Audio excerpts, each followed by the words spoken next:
얘들아 다음 주에 아까 말씀드렸듯이 이제 앞에 거 복습할 거고 좀 중요한 단어 위주로 복습할 거니까 OX 할 거니까 그 분배정의랑 그러니까 다음 주에 아마 분배정의, 교정적 정의 그리고 국가와 시민 3단원 정도는 같이 할 것 같거든 복습. 그러니까 3단원에 있는 내용을 좀 꼭 개념 보고 와. 알겠죠? 그 분배정의, 교정정의, 국가와 시민 이거도 좀 보고 다음 주에 와줘. 그러면 그거 가지고 OX 하면서 좀 복습하게. 그거 자료 받을 수 있나요? 어떤 자료? 상대적 전. 그 개념 너 개념책 따로 있지 않니? 네. 어. 있을 거예요. 아니면 내가 따로 그 교재 PDF로 보내줄 수 있어. 네. 그렇게 할까? 네. 그렇게 줄게. 대량을 들어본 적이 없어요. 교정?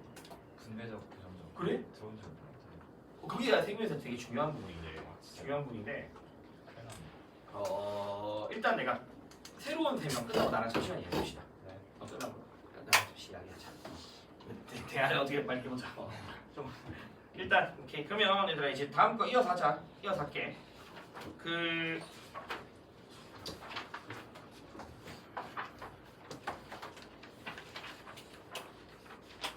200페이지에 이제 이번에 나오는 내용이 뭐 다문화 사회에서의 뭐 태도 이런 것들. 다문화 사회에서의 태도 여기도 되게 쉬운데 내가 봐봐.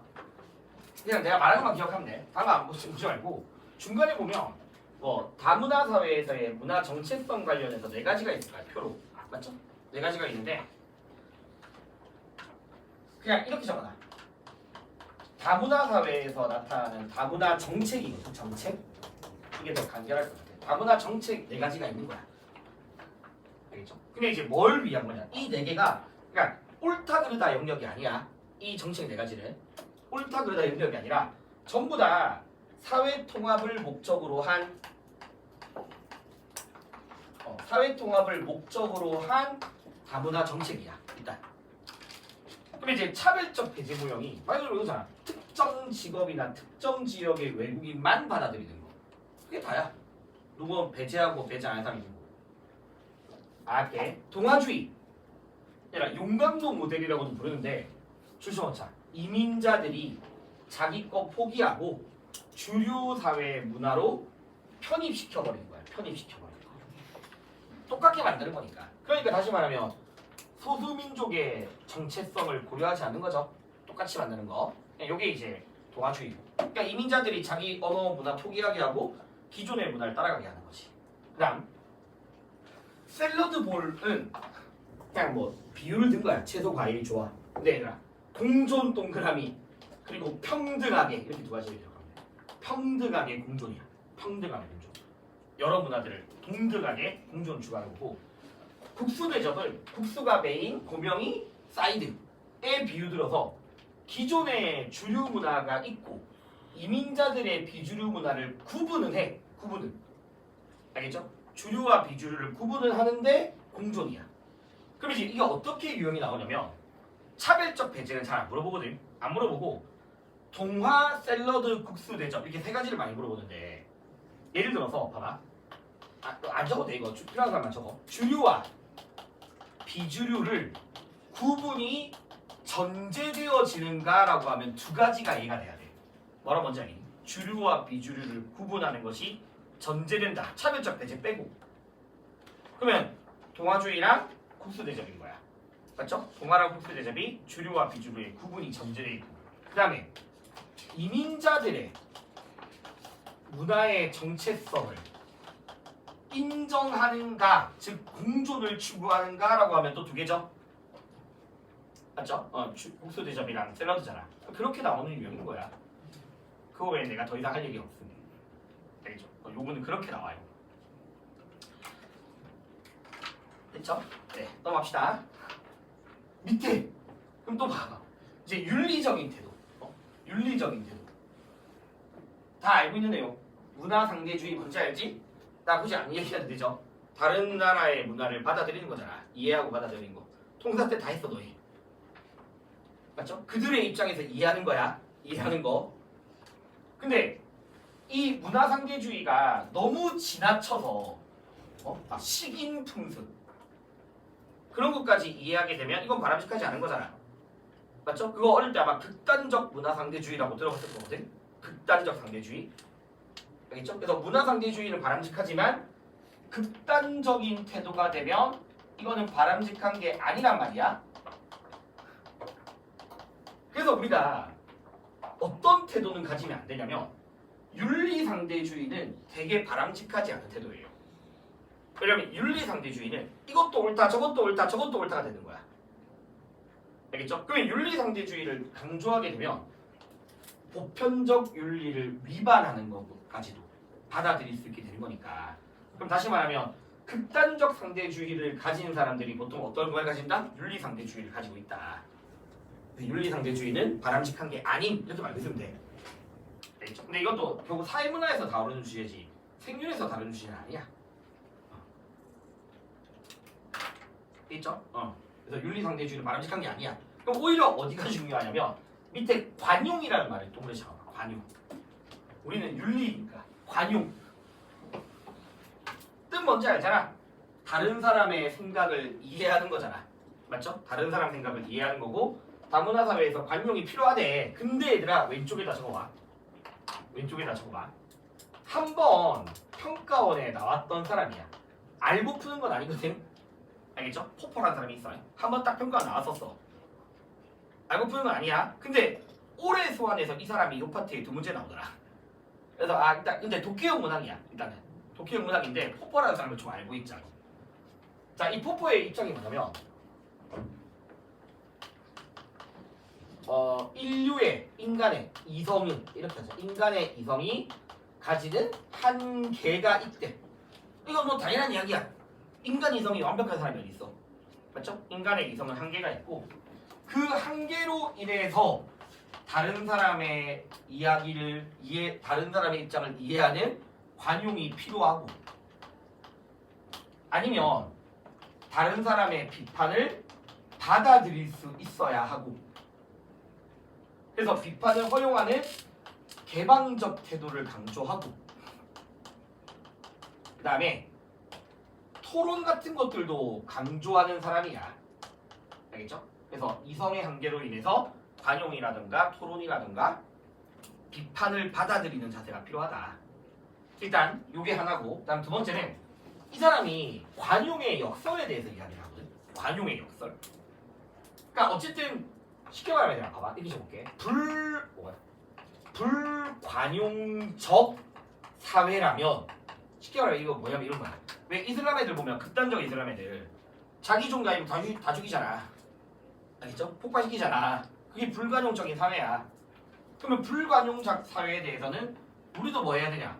받아들이면 안 되는 불관용의 자세가 필요하다. 받아들이지 마라. 이게 관용의 역설이거든. 그러니까 무제한적인 관용은 바람직하지 않은 거잖아. 결국 아까 위에 있었던 극단적 상대주의랑 비슷한 말인 거야. 알겠죠? 그래서 포포는 그런 점에서 뭘 인정하냐면 적어도 보편적 윤리라는 것을 기준으로 해서 관용의 자세가 필요하다라는 것 정도 알고 있으면 되고 알겠죠? 평가원에서도 어떤 사회, 어떤 문화가 옳은지에 대한 기준은 존재하는가 이렇게 나온 적이 있어.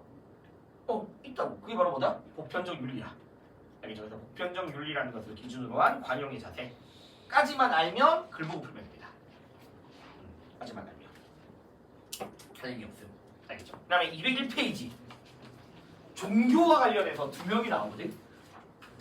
근데 중간에 한번 봐봐. 중간에 보면 맨 밑에 그 종교 간 갈등 해결을 위한 자세에서 대화 동그라미 나와. 대화. 할 얘기 없지만 일단 대화 동그라미 나와. 대화를 강조한 사람이 퀸이라는 사람이 있거든요. 몰라도 돼. 그냥 글 보고 대화만 찾으면 돼. 알겠죠? 그러니까 이것도 독해야. 그냥 대화 강조하는 사설가가 있어. 근데 그게 중요한 게 아니라 그 위에 보시면 밑에 보시면 엘리아데 있지. 이 사람이 잘 나와. 근데 이 사람이 독특이긴 한데 애들이 생각보다 좀 틀려. 독특이긴 한데 좀 틀리거든. 그래서 엘리아데를 내가 좀 정리해줄게. 얘가 뭘 말하고 싶은 건지, 이분이 뭘 말하고 싶은지를 좀 알려줄게. 엘리아데 책 제목이 성과 속이라는 제목의 책이고요. 여기 이제 나오는 내용들이 독해로 나오거든. 그럼 얘가 말하고 이 사람이 말하고 싶은 게 뭐냐면, 봐봐. 모든 인간은 다 내면에 종교적 지향성을 갖고요. 다 내면에 종교적 지향성을 가지고 있고, 그 다음에 인류의 역사는 종교를 빼고서 설명할 수 없다. 인류의 역사 자체가 종교를 빼고 설명할 수 없다. 인류의 역사가 종교의 역사야. 왜? 얘들아, 원시 시대서부터 인간은 종교적 행동을 해왔어. 맞잖아. 벽화 그리는 거 종교잖아. 알겠죠? 벽화 그리는 것도 다 종교적 행위야. 그래서 다 종교적 행위를 해왔어. 자, 그 다음 두 번째. 엘리야들은 우리가 살고 있는 이 세계는요,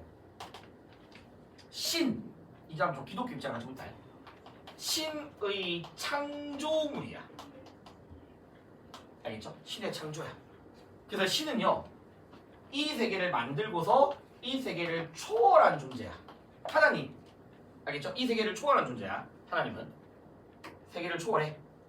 근데 중요한 단어. 이 신은요, 자기가 만든 세계 안에서 자신을 스스로 드러내는 존재야. 스스로야. 이것도 오다로가 나와서 인간의 요청에 의해, 틀린 말이야. 알겠지? 스스로 드러내고 있어. 그래서 이 세계를 성스럽게 만들어주는 존재야. 이 세계를 성스럽게. 그래서 스스로 드러낸 이게 두 글자로 현현이라고 표현을 해. 현현. 알겠죠? 현현을 통해서 이 세계를 성스럽게 만들어준다. 자, 다음 세 번째. 자, 그러면서 엘리야네가 그런 신을 따르는 종교적 인간과 신을 거부하는 비종교적 인간을 구분하면서, 비종교적 인간이 특히 보기로 많이 나오거든. 그러면 종교적 인간은 신을 따르잖아. 그리고 자기가 살고 있는 이 세계 안에서 스스로 드러내고 있는 신을 따르니까, 그럼 쉽게 말하면 봐봐. 눈으로 보이는 나무가 있어. 내 눈으로 보이는 나무가 있어. 근데 거기서도 뭐야? 신이 드러나. 그러면 종교적 인간들은 성스러움과, 알겠죠? 성스러움. 그 다음에 눈으로 보이는 세속적인, 질적으로 다른 두 경험을 하고 있는 사람이고, 두 경험을 하고, 알겠죠? 신을 따르는 사람이니까 모든 자연물이 다 성스럽게 계시되는 사람들이야. 알겠죠? 모든 자연물이 성스럽게 계시가 되어져. 자, 그 다음에 또 한 개 더 기억할 거. 상상이 아니라 체험을 통해서야. 알겠죠? 상상이 아니라 체험으로써야. 종교적 체험이야. 종교적 체험. 알겠죠? 상상이라고 하면 안 돼. 상상이 아닌 체험이야. 그러면 종교적 인간은 이런 존재야. 근데 이제 비종교적 인간에 대해서 이야기를 하는데, 비종교적 인간은 탈신성화되었다. 뭐 이렇게 표현하기도 해. 탈신성화. 얘들아, 현대로 들어오면서 과학, 이성 이런 사고들을 강조하면서 신을 믿지 않는 사람들, 무신론자들이 생겨나잖아. 맞죠? 무신론자들. 그래서 실제로 그냥 듣고 말하면 돼. 윤리학 종류에서 별로 안 중요한데, 그 서양 윤리쯤에 한번 너희 들어봤을 거야. 나도 내 수업부터 넘어갔지만 진화 윤리학이라는 개념이 있거든요. 안 중요해. 근데 그거의 가장 대표적인 인물이 리처드 도킨슨이라고 해서 대표적인 무신론자고, 만들어진 신이라는 제목의 책이 있어요. 신은 인간이 만들어낸 거지 막 그런 게 아니다. 옛날에는 엘리야드랑 리처드 도킨슨이 비교해서 나오기도 했어요. 근데 되게 쉽게 되게 쉽게 나왔어 그냥. 왜냐면 리처드 도킨슨은 이 세계는 오로지 물리적으로만 설명될 수 있지, 물리적 이상의 어떤 창조적 지성 이런 거 없다. 그게 이제 리처드 도킨슨이고, 엘리야드는 신 존재를 인정하는 사람이니까 그렇게 해서 이제 막 보기로 만들어진 적이 있어. 중요하진 않아. 다시. 그러면 비종교적 인간에 대해서 이 사람이 이야기를 하는데, 이 사람은 어떤 사람이냐? 좀 오글거리지만 신을 거부하거든. 그리고 자신만이 역사의 주인공이야. 이렇게 여긴대. 그리고 인간의 본질을 정해주는 신이 있다? 그럼 이건 오히려 인간의 자유를 방해하는 거라고 여겨. 윤사 내신으로 들어본 적 있니? 자, 너희가 알고 있을 만한 사람 중에 대표적으로 인생은 B와 D 사이에 C라고 이야기했던 대표적인 사람이 사르트르라는 사람이야. 프랑스 실존주의자인데 무신론자거든 이 사람? 무신론적 실존주의자야. 그래서 사르트르가 뭘 이야기하냐면 야 인간은 이 세계에 먼저 태어났어 그냥. 그리고 본질은 자기가 만드는 거야. 자유롭게. 근데 야 신이 존재한다? 인간을 정한다? 야 이거는 오히려 자유를 막는 거다. 이렇게 막 비판하는 사람들이 있어요. 그런 사람들이. 알겠죠? 그런 사람들이 지금 비판하고 있는 거야. 왜? 막 자기가 역사 주인공이래. 신은 어때? 신은 자유를 방해하는 거래. 그렇게 여기는데 자기도 인식하지 못한 상태에서 그런 사람들조차 여전히 종교적 행동을 무의식적으로 하고 있다고. 행동을 하고 있다고. 예를 들어서 케이크에 초 꽂는 거 다 뭔가 상징적인 거잖아. 알겠죠? 새해 소원 비는 거 이것도 상징적인 거란 말이야. 이게 다 종교적인 거야. 그래서 그런 점에서 모든 인간은 다 뭐가 있다? 내면에 종교적 지향성이 있다. 알겠죠? 그리고 모든 인간은 종교적 인간의 후예라고 보는 거야. 알겠죠? 모든 인간은 다 종교적 인간의 후예다. 결과적으로는. 그래서 마지막 성스러운 거 거부하려고 하지 마시고 너희가 살고 있는 이 세계 안에서 성스러움을 좋아하고 살아라 이렇게 이야기하는 거야. 알겠죠? 그래서 성과 속을 마지막이야. 조화롭게 하라. 알겠죠? 조화를 하라. 성과 속을 알겠죠? 분리하지 말라고.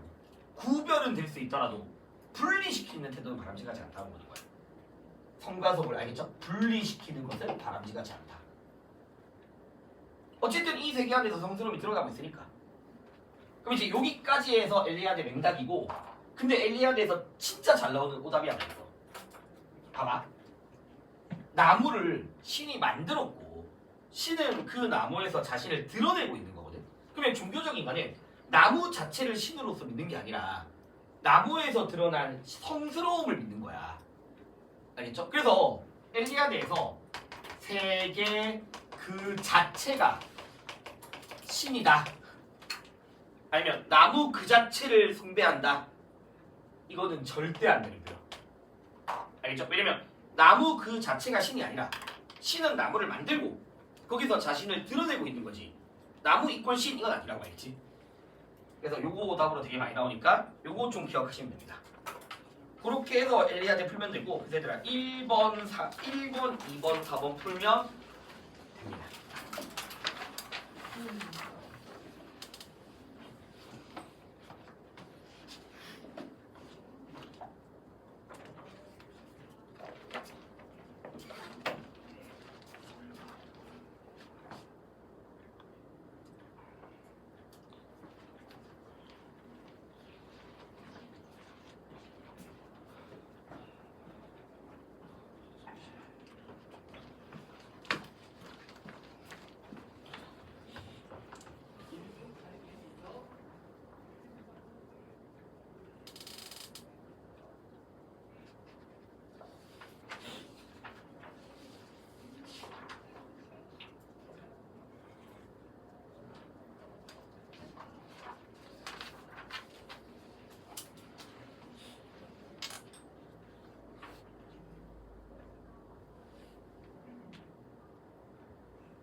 그 오늘 거 과제랑 아까 말씀드렸던 8일치 모의고사 있으니까. 근데 오늘 과제는 솔직히 쉽거든?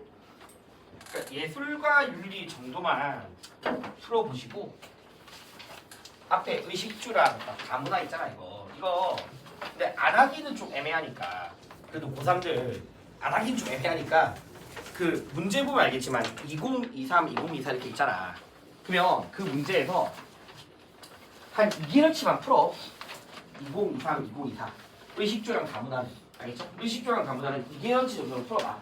2023, 2024 뒤에 붙어있는 거 알겠죠? 풀어보시고 그리고 예술과 윤리도 굳이 그 과제 보면 새로운 사람들 알겠지만 데이 1, 데이 2가 있을 때 데이 1은 좀 옛날 평가원이고 데이 2가 비교적 최근의 평가원들이거든요. 근데 데이 2만 풀어도 될 것 같아. 예술과 윤리는 데이 2만 좀 풀어도 될 것 같아. 굳이 여기는 내용이 막 다른 거 할 거 많이 하시니까 의식주랑 다문화는 그냥 2개월치. 그리고 예술과 윤리는 적어도 데이 2는 풀어. 그리고 대신에 저번 주에 했던 자연관을 꼭 복습을 해보시고 다시 꼼꼼하게 풀어주고.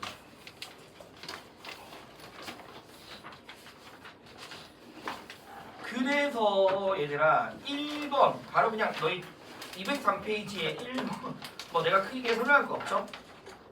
답은 3번 맞죠? 답은 3번이고 자문화 중심주의 바람직하지 않잖아. 그렇죠? 자문화 중심주의 뭔지 알잖아. 아무래도 알죠? 그 다음에 2번은 엘리아의 입장인데 가장 적절한 거니까 답 몇 번이니? 5번이죠? 이 비종교적 인간에 대해서 이야기하고 있는 거. 그 다음에 4번에 이 사람이 퀸이거든? 근데 퀸인 거 뭐라고 풀어내? 어차피 대화 강조하고 있는 퀸의 입장이고 답은 2번이다 맞지? 이거는 뭐 당연한 이야기입니다. 그래서 여기서 끝. 이제 우리 평화와 공존하자. 6단원 마지막에 나가. 6단원에서 얘들아 지금 제가 제일 먼저 갈등 해결과 소통 윤리 그리고 민족 통합 윤리가 따로따로 돼 있긴 한데 그냥 합쳤어. 여기도 알겠죠? 왜냐면 여기도 되게 내용이 쉽거든. 그래서 너희가 208페이지는 안 봐도 되고요. 209페이지에 동서양의 소통과 담론 윤리라고 있지. 거기는 봐야 돼. 특히 거기서 하버마스는 단독으로 잘 나와. 물론 2점짜리긴 해. 단독으로 나오니까 알겠죠? 하버마스는 좀 알아야 됩니다. 그래서 얘들아 보자. 갈등 해결과 소통 관련해서 사상가들의 입장인데 뭐 어쨌든 원효나 공자가 나온 적은 있거든. 그냥 간단하게 말게. 그냥 원효가 통일신라 시대 때 워낙 불교들 간의 종파 간 갈등, 대립 이런 게 많던 시대에서 종파들끼리의 조화를 강조했던 사람이야. 알겠죠? 조화를 강조했는데 안 적어도 될 것 같긴 한데 봐봐. 근데 제시문에 이런 단어들이 나오긴 해. 원효가 뭘 강조하냐면 일심 사상이라는 게 강조해. 일심. 왼쪽에 그냥 간단하게만 적으면 돼. 일심. 이거 윤사가 아니기 때문에 절대 자세히 안 나거든. 근데 일심이 뭐냐면 얘들아 야 우리가 막 사람들이 봐봐 이미 잠시만 놔두고 깨끗함과 더러움을 막 나누잖아. 이건 깨끗하고 이건 더러워.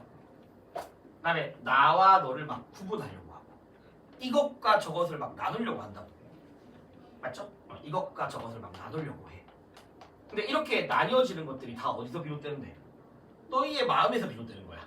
선입견 편견이야. 너희 마음에서 비롯되는 거거든. 이게 불교가 말하는 일체유심조라고 해서 모든 것들은 내 마음에서 비롯된다라는 거야. 그러면 야 내 마음에서 이 깨끗함 더러움 나와 너 부처와 중생 현실과 진리 이거 나누지만 결국 반대로 이야기하면 모든 것은 마음에서 비롯된 거니까 이 마음은 모든 대립을 다 뭐 할 수 있냐? 포용할 수 있다. 마음은 모든 대립을 포용할 수 있다라는 게 원효의 일심 사상입니다.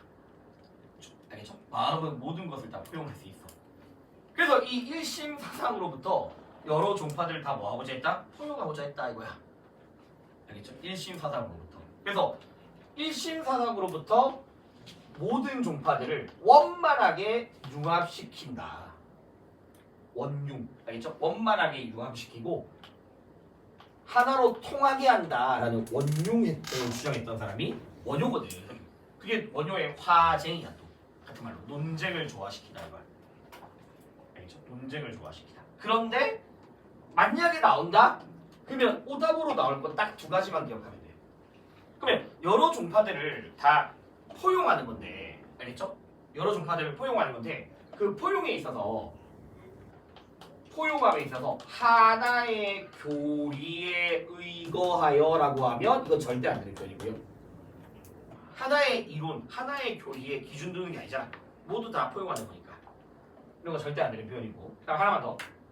종파들 간의 특수성을 제거하고서 이런 식의 표현도 절대 안 되는 거야. 그러니까 다양성과 특수성을 제거하는 게 아니라 이걸 전부 다 포용하는 태도야. 알겠죠? 그래서 이 정도까지만 해서 원료 알고 있으면 됩니다. 공작, 화이부동의 자세를 강조하거든 조화를 추구하되 똑같이 행동하진 않는다고. 알겠죠? 주변과의 조화를 추구하되 똑같이 행동하진 않아요. 그게 군자의 자세야. 근데 이제 소인들은 자기 거 버리고 남과 똑같아지려고만 하는 사람들이야. 이런 것들을 왜 한 번쯤 들어봤잖아. 부화뇌동하는 사람이라고 표현하는 거야. 부화뇌동. 알겠죠? 조화가 아니고 똑같이 하려고 한다. 부화뇌동. 그래서 군자의 화이부동. 야, 이게 다야. 근데 수능에 나올 일 없어. 수능에는 어차피 하버마스가 나와. 이 파트가 나오면. 알겠죠? 그래서 하버마스라는 사람을 알아야 돼요. 근데 이 사람도 되게 간단해. 봐봐.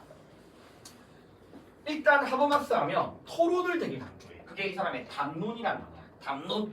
알겠죠? 토론이야, 토론. 그리고 이 토론을 하는 것이 의사소통의 합리성을 실현하는 거야. 같은 말이야. 알겠죠? 담론이라는 토론을 통해서 의사소통의 합리성을 실현해야 돼. 합리적 의사소통이 필요해.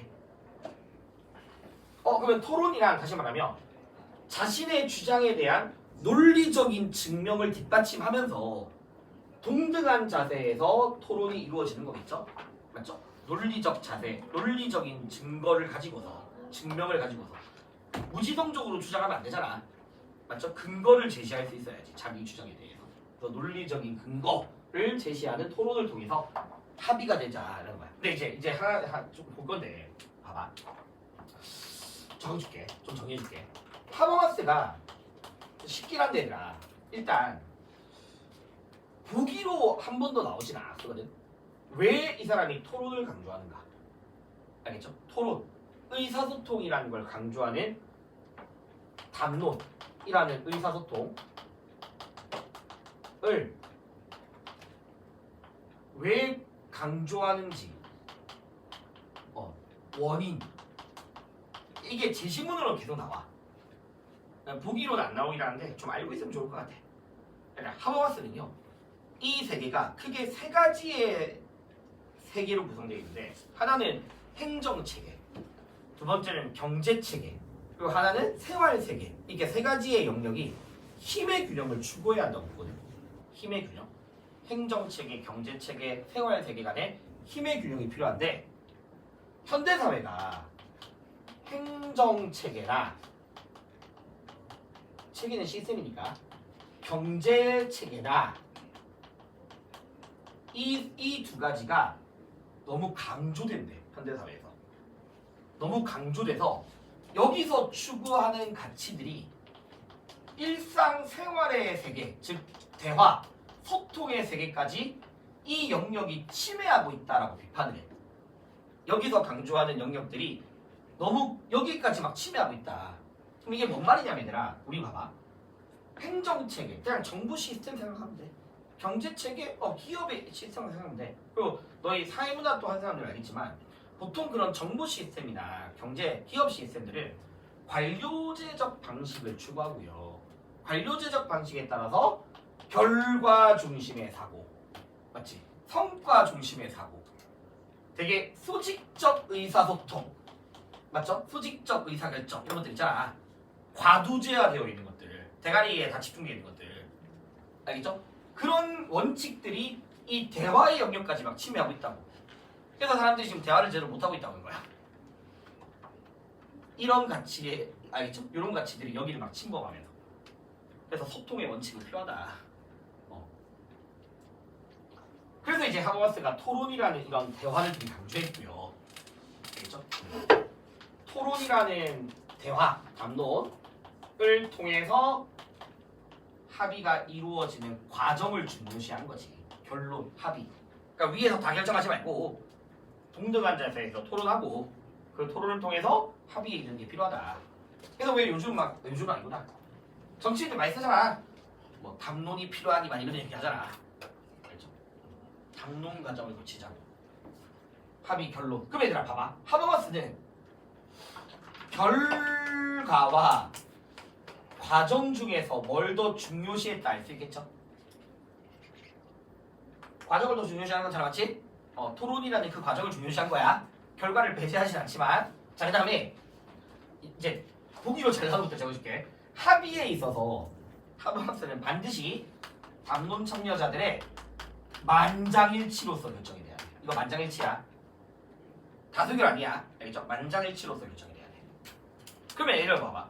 우리가 이 편과 이 편 간의 진영 간의 갈등이 있다고 쳐. 근데 갈등도 담론을 통해서 조정을 하고 합의가 돼야 돼. 그러면 어쨌든 합의가 된다는 것 자체는 누군가한테는 자기한테 그 결과가 이익이 안 될 수도 있는 거잖아. 맞죠? 이익이 안 될 수도 있는 거거든. 그런데도 만장일치다라는 것은 다시 말하면 하버마스의 이 토론에서 참여자들의 자세가 좀 중요하다는 거야.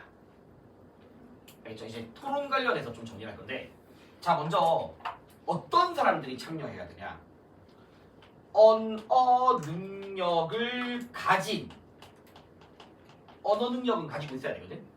언어 능력을 가진 모든 사람들. 포인트는 모든도 중요하고 언어 능력도 중요해. 알겠죠? 배제되면 안 돼. 누군가가 언어 능력을 가지고 있는 모든 사람들이 다 참여할 수 있어야 돼. 그리고 이 사람들은 자기의 의견을 강제하려고 모인 사람들이 아니야. 태도가 자기 의견을 막 강제하겠다, 관철하겠다 그런 게 아니야. 알겠죠? 대화하다 보면 서로 설득되잖아. 맞죠? 그래서 상호 이해, 조정을 하고자 하는 사람들인 거야. 이 담론 참여자들의 태도 자체가.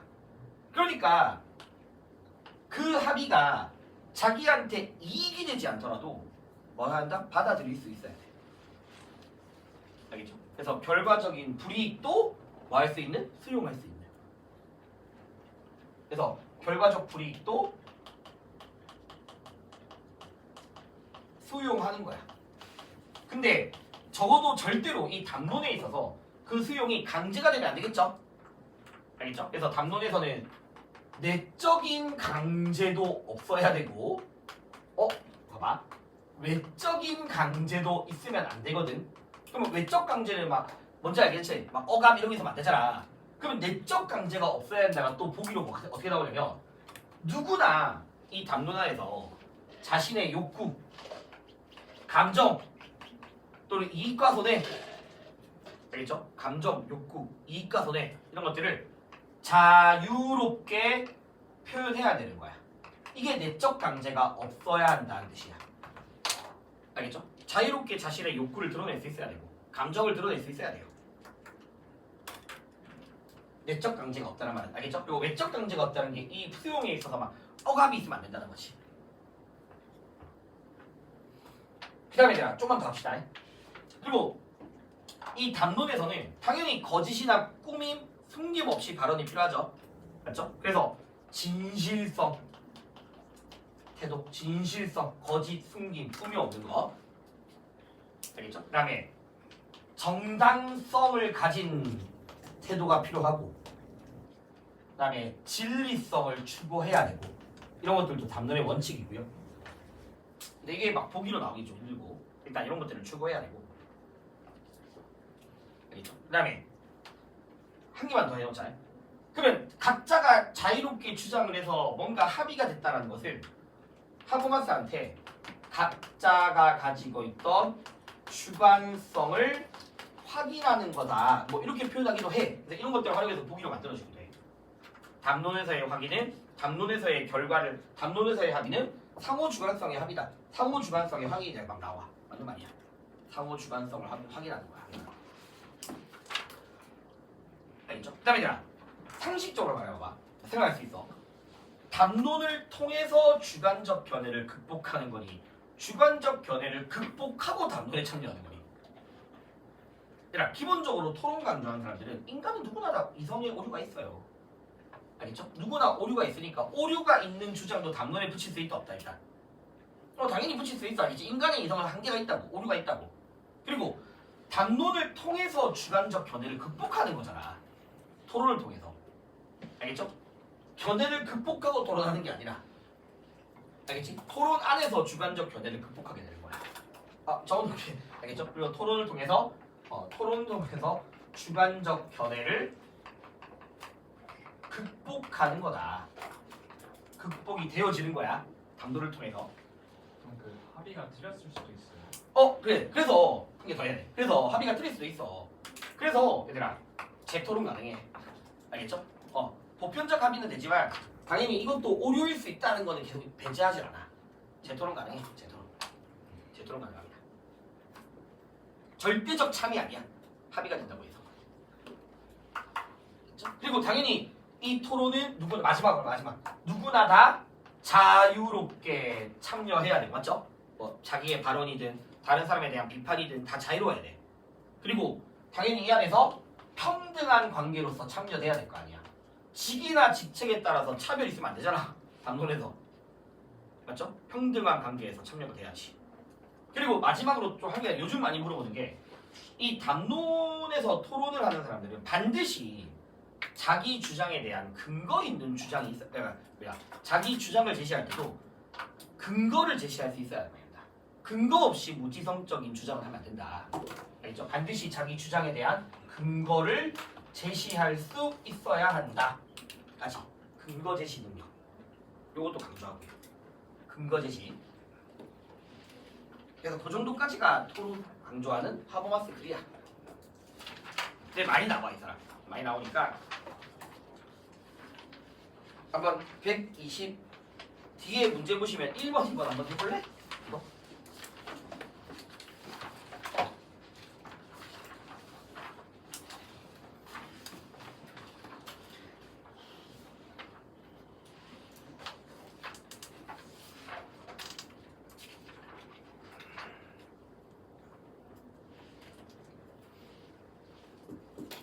(1번) (2번)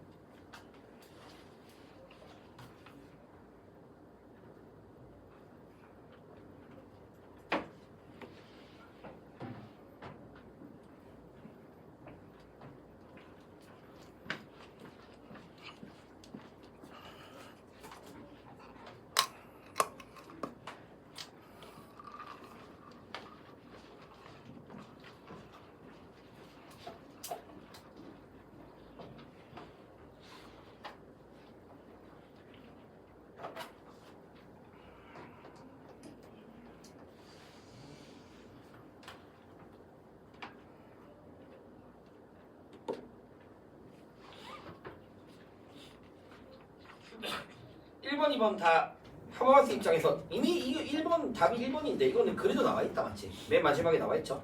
자기 발언에 대한 근거를 제시할 수 있는가에 달려 있으니까 답은 1번이다 맞지? 근거 없는 주장하면 안 되고 2번 안 되잖아. 외적 강제가 있으면 안 되잖아. 자의적으로 지 맘대로 조정하면 안 되지. 3번 왜 하는지 알겠죠? 주관적 견해를 담론을 통해서 극복하는 거고. 그다음에 4번 절대적 참이 아니다. 알겠죠? 그래서 재토론 가능하다. 그다음에 5번은 얘들아 이미 담론에 참여한 이상 그 안에서 발언의 기회는 동등해야 되는 거야. 알겠죠? 이 능력이 높다 낮다에서 누구한테 더 많은 기회 주고 이러면 안 된다는 거지. 이미 참여한 이상 동등하다. 2번 답은 3번이죠 맞죠? 그래서 이렇게 하버마스 하시면 되고. 근데 하버마스는 그다음에 이제 우리 요 마지막에 그 앞에 보시면 평화와 관련해서 그 평화에서 210페이지에 어쩔 수 없이 단어는 좀 알아야 돼. 그러니까 통일 관련해서는 어차피 독해거든. 독해로 푸는 건데 그 독해 하면서 이제 이 비용의 뜻을 좀 물어봐. 제시해. 그래서 그냥 줄만 좀 치면서 하긴 하자. 분단 비용 뭔지 알죠? 분단에 따라서 발생하는 비용 제일 대표적으로 그냥 머릿속에 국방비 알겠죠? 국방비 분단에 따라 발생하는 거. 근데 얘들아 뭐도 포함되냐면 그런 이산가족의 아픔 이것도 포함돼. 알겠죠? 뭐 외국인들의 어떤 불안 심리 이것도 포함돼. 분단에 따른 마이너스니까. 알겠죠? 분단에 따른 마이너스니까. 그래서 이런 것도 포함되고 그게 좀 뭐다 소모적이다. 왜? 국방비 하루 쓰면 그만인 거니까. 알겠죠? 소모적이다. 그냥 그 정도까지만 분담 비용 뜻 알고 있으면 돼요.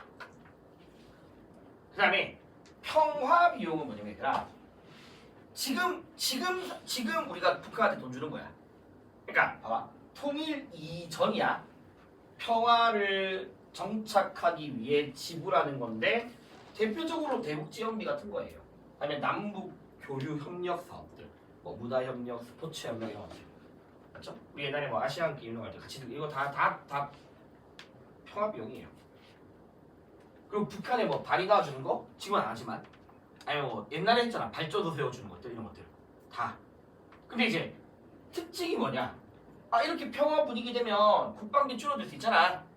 이산가족 아픔, 뭐 불안 줄어들 수 있잖아. 그래서 분단 비용도 줄여줄 수 있고요. 그다음에 미리 북한에 발전소 세워주면 어차피 통일하고 나서 써야 될 돈이 있으니까 그걸 통일 비용이라고 그러거든. 그래서 통일 비용도 줄여줄 수 있다라고 해서 투자의 성격을 갖는다라고 이야기해. 이건 투자의 성격을 갖는다. 다음 마지막 통일 비용. 통일 이후에 발생하는 비용이야. 알겠죠? 통일 이후에 뭐 다리도 넣고 뭐 이것저것 해야 되잖아. 알겠죠? 통일 이후에 발생하는 비용이야. 근데 이거는 얘들아 쉽게 말하면 자 통일 이후에 고속도로 연결해. 그건 통일 비용이잖아. 근데 그렇게 하게 되면 뭐 가능하겠지. 뭐 러시아 통해서 육로로도 유럽 갈 수 있고 물류 사업도 발달할 수 있고 즉 통일에 따른 이익을 위한 거다. 알겠죠? 통일 편익은 통일에 따른 이익이잖아. 통일 편익 즉 통일 이익을 위한 거라서 얘도 투자다. 그냥 요 정도까지만 알고 독해로 푸시면 됩니다. 근데 이 정도 단어는 알아야지 아마 너희가 독해할 때 좀 쉬울 거야. 그래서 213페이지에 3번, 4번 같은 거 한번 풀어봐. 3번은 그냥 딱 독해고 4번은 요 단어 활용한 제시문이에요.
삼 3번은 별로 안 어렵지.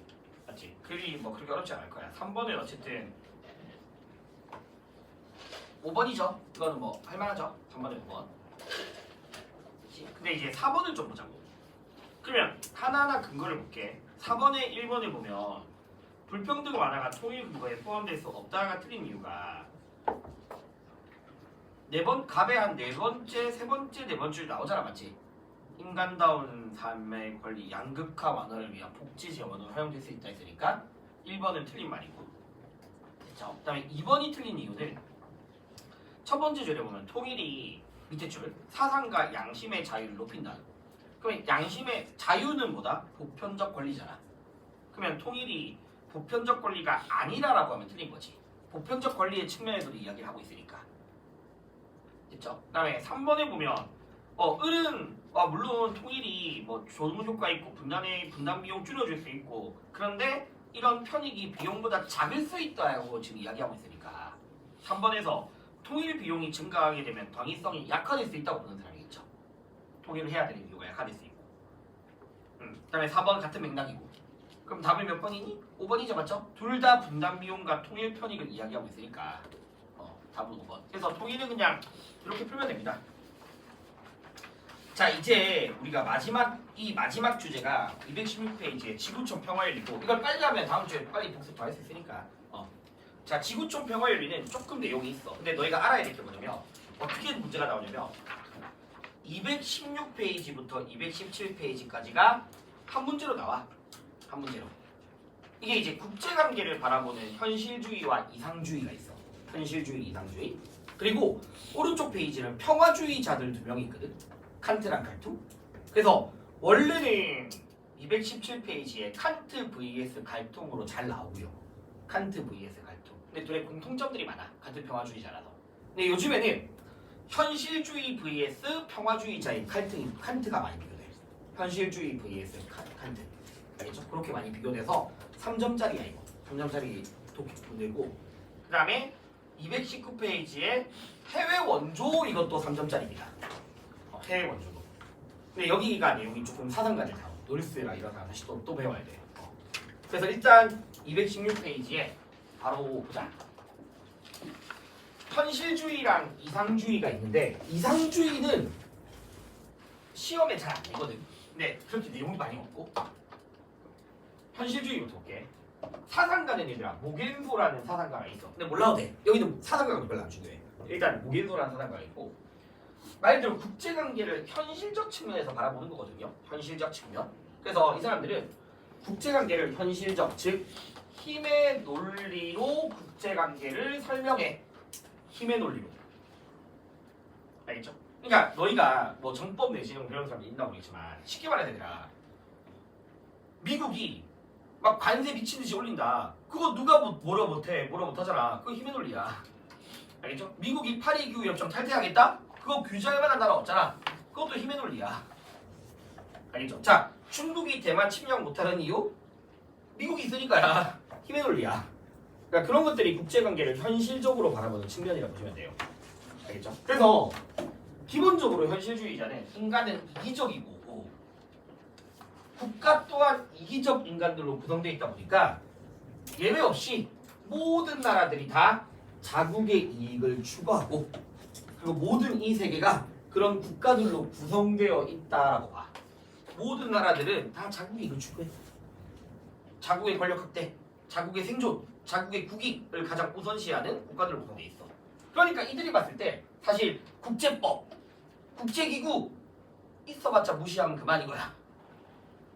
알겠죠? 그래서 국제법이나 국제기구 역할을 좀 간과해. 실효성이 없다고 봐. 실효성이. 알겠죠? 그래서 일단 그 다음에 그런 국가들, 이기적 국가를 통제할 수 있는 세계 정부가 없잖아. 맞죠? 하나의 세계 정부가 존재하는 게 아니잖아. 그래서 국제관계를 무정부적 상태라고 봅니다. 원피스 좋아하면 원피스 떠올리면 돼. 거기서 말하고는 이 무정부적 상태야. 세계 정부 어차피 그것도 실제로 거의 없는 거잖아. 무정부적 상태야. 자, 근데 봐봐. 그래서 모든 나라들은 다 잠재적 위험 요소거든. 서로가 다 잠재적 위험 요소야. 근데 그런 현실주의도 평화가 가능은 하다고 봐. 일단 당위적으로 해야 한다가 아니야. 알겠죠? 당위적으로 해야 한다가 아니라 가능은 하고 앞에 하나 더 일시적인 거야. 일시적 가능이야. 근데 어떻게 하냐? 힘의 논리에 바탕을 둔 세력 균형을 일단 세력 균형 중요하고요. 전쟁을 예방 또는 억지 일단 이거 들춰보고 자, 그다음에 그럼 이게 중요한데 그 전에 하나 더 물어볼게. 기본적으로 현실주의는 국제 정치는 도덕과 아예 무관합니다. 알겠죠? 국제 정치는 도덕과는 무관한 거야. 그러니까 예를 들어서 A랑 B국이 있어. A국이 힘이 더 세. 근데 A나 B나 다 이적이거든? 그럼 A가 봤을 때 B 공격해서 영토 빼앗는 게 자기들한테 이익이 된다 싶으면 전쟁하는 게 당연한 거야. 이 사람들한테는. 그러니까 전쟁이라는 거를 도덕적이다 비도덕적이다 판단할 수 없다고. 알겠죠? 다 자기한테 이익되냐 안 되냐를 판단하는 거지. 그래서 국제정치는 도덕과 무관. 오로지 국익으로만 판단할 수 있는 거야. 국익으로만. 그래서 혹시나 해서 말하는데 그러면 이런 점에서 봤을 때 오답으로 좀 나올 게 현실주의는 전쟁이 일단 비도덕적인 게 아니잖아. 맞지? 전쟁은 비도덕적인 게 아니잖아. 맞죠? 전쟁을 비도덕적으로 보진 않고요. 도덕과 무관한 거니까. 근데 전쟁은 비성적이다, 비합리적이다 이런 식의 표현 쓰면 되겠냐, 되겠니? 안 된다고. 왜 안 되냐면 얘들아 봐봐. 러시아가 우크라이나를 공격했어. 그 러시아의 이성적 판단이야. 알겠죠? 그걸 비이성적이라고 하지 않는다고. 자기한테 이익 될 것 같으니까 하는 거야. 이익 될 것 같으니까. 알겠죠? 그리고 그럼 더 봐봐. 어차피 모든 나라들 다 자국익을 추구하거든. 그러면 현실주의자들은 국제관계에서 보편적 합의라는 것이 가능하다고 보겠니? 불가능하다고 보겠니? 불가능해. 합의해봤자 무시한 그만이야. 알겠죠? 보편적 합의란 불가능한 거야. 자, 일단 요게 가장 기본 내용인데 왼쪽에다가 이제 저랑 현실주의가 말하는 이 세력 균형에 대해서 확실하게 좀 알아야 됩니다. 현실주의가 말하는 세력 균형. 세력 균형을 통한 평화가 무엇인가를 좀 알아야 되는데 요까지만 적어놓고 요거 조금만 끌었다 갑시다. 여기 내용 좀 있으니까 조금만 끌었다가 한 10분 정도만 쉬었다 가자.